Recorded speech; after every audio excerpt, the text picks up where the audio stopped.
Hello friends, welcome to my channel. ಎಲ್ಲರೂ ಕೂಡ ಮಸಾಲೆ ಮಂಡಕ್ಕಿನ ಟೇಸ್ಟ್ ಮಾಡಿರ್ತೀರಾ. ಅದು ಕೂಡ ಭತ್ತದಿಂದ ಮಾಡಿರುವಂಥ ಮಂಡಕ್ಕಿನಲ್ಲಿ ಮಸಾಲೆ ಮಂಡಕ್ಕಿನ ಟೇಸ್ಟ್ ಮಾಡಿರ್ತೀರಾ. ಬಟ್ ಇವತ್ತು ನಾರ್ತ್ ಕರ್ನಾಟಕ ಸೈಡ್ ಸಿಗುವಂಥ ಜೋಳದಿಂದ ಮಾಡಿರುವ ಮಂಡಕ್ಕಿಯಲ್ಲಿ ಮಸಾಲೆ ಮಂಡಕ್ಕಿನ ಯಾವ ರೀತಿ ಮಾಡೋದು ಅಂತ ನೋಡೋಣ. ಇದು ಹೆಲ್ತಿಗೆ ಕೂಡ ತುಂಬಾ ಒಳ್ಳೆಯದು. ಇದಕ್ಕೆ ಬೇಕಾಗಿರುವಂಥ ಇಂಗ್ರೀಡಿಯೆಂಟ್ಸ್: ಕಟ್ ಮಾಡ್ಕೊಂಡಿರುವಂಥ ಈರುಳ್ಳಿ, ಟೊಮ್ಯಾಟೊ, ನಾನಿಲ್ಲಿ ಒಂದು ಕ್ಯಾರೆಟ್ನ ಫುಲ್ಲಾಗಿ ತುರ್ದು ಇಟ್ಕೊಂಡಿದ್ದೀನಿ. ಮತ್ತು ಕಟ್ ಮಾಡಿಟ್ಕೊಂಡಿರುವಂಥ ಕೊತ್ತಂಬರಿ ಸೊಪ್ಪು, ಹಸಿಮೆಣಸಿನ್ಕಾಯಿ. ನೀವು ಹಸಿಮೆಣಸಿನ್ಕಾಯಿನಲ್ಲಿ ಪೇಸ್ಟ್ ಮಾಡಿ ಕೂಡ ಹಾಕ್ಕೊಳ್ಬೋದು, ಅಥವಾ ಈ ರೀತಿ ಚಿಕ್ಕದಾಗಿ ಕಟ್ ಮಾಡಿ ಕೂಡ ಹಾಕ್ಕೊಳ್ಬೋದು. ಮತ್ತು ಬೂಂದಿ ಖಾರ, ಇದು ಆಪ್ಷನಲ್ಲು ಇದ್ದರೆ ಹಾಕ್ಕೊಳ್ಬೋದು, ಇಲ್ಲ ಅಂತ ಹೇಳಿದ್ರೆ ಸ್ಕಿಪ್ ಮಾಡ್ಬೋದು. ಒಂದು ನಿಂಬೆಹಣ್ಣನ್ನು ಕೂಡ ರೆಡಿ ಮಾಡಿ ಇಟ್ಕೊಂಡಿದ್ದೀನಿ. ಇದು ಬಂದ್ಬಿಟ್ಟು ಜೋಳದ ಮಂಡಕ್ಕಿ.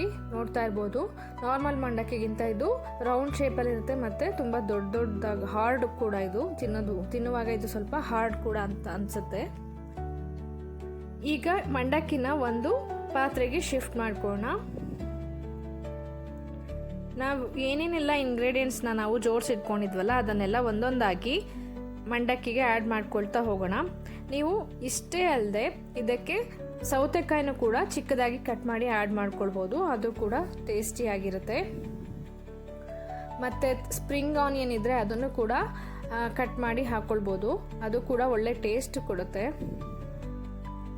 ನೀವು ಇಂಗ್ರೀಡಿಯೆಂಟ್ಸ್ನ ಇಷ್ಟೇ ಕ್ವಾಂಟಿಟಿಲಿ ಹಾಕ್ಕೊಳ್ಬೇಕು ಅಂತ ಏನಿಲ್ಲ. ಇನ್ನೂ ಸ್ವಲ್ಪ ಬೇಕು ಅಂತ ಹೇಳಿದ್ರೆ ಇನ್ನೂ ಜಾಸ್ತಿ ಮಾಡ್ಕೊಳ್ಬೋದು ಕ್ವಾಂಟಿಟಿನ ಕೂಡ. ಈಗ 1-2-3 ಸ್ಪೂನ್ ಆಗುವಷ್ಟು ಕೊಬ್ಬರಿ ಎಣ್ಣೆನ ಕೂಡ ಹಾಕ್ಕೊಳ್ತಾ ಇದ್ದೀನಿ. ನೀವು ಕೊಬ್ಬರಿ ಎಣ್ಣೆ ಯೂಸ್ ಮಾಡೋದೇ ಇಲ್ಲ ಅಂತ ಹೇಳಿದ್ರೆ ಇದು ಅಡುಗೆ ಎಣ್ಣೆ ಯಾವ್ದು ಇಟ್ಕೊಂಡಿರ್ತೀರ ಅದನ್ನು ಕೂಡ ಯೂಸ್ ಮಾಡ್ಬೋದು. ಮತ್ತು ಒಂದು ಫುಲ್ ನಿಂಬೆ ಹಣ್ಣನ್ನು ಕೂಡ ಈ ರೀತಿ ಸ್ಕ್ವೀಸ್ ಮಾಡ್ಕೊಳ್ಳೋಣ.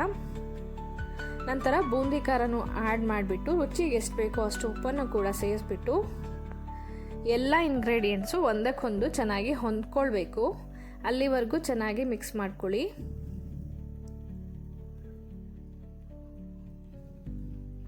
ನೋಡ್ತಾ ಇರ್ಬೋದು, ಈಗ ಎಲ್ಲ ಇಂಗ್ರೀಡಿಯೆಂಟ್ಸು ಚೆನ್ನಾಗಿ ಹೊಂದ್ಕೊಂಡಿದೆ. ಜವಾರಿ ಮಂಡಕ್ಕಿ, ಮಸಾಲೆ ಮಂಡಕ್ಕಿ ಈಗ ಕಂಪ್ಲೀಟಾಗಿ ರೆಡಿಯಾಗಿದೆ.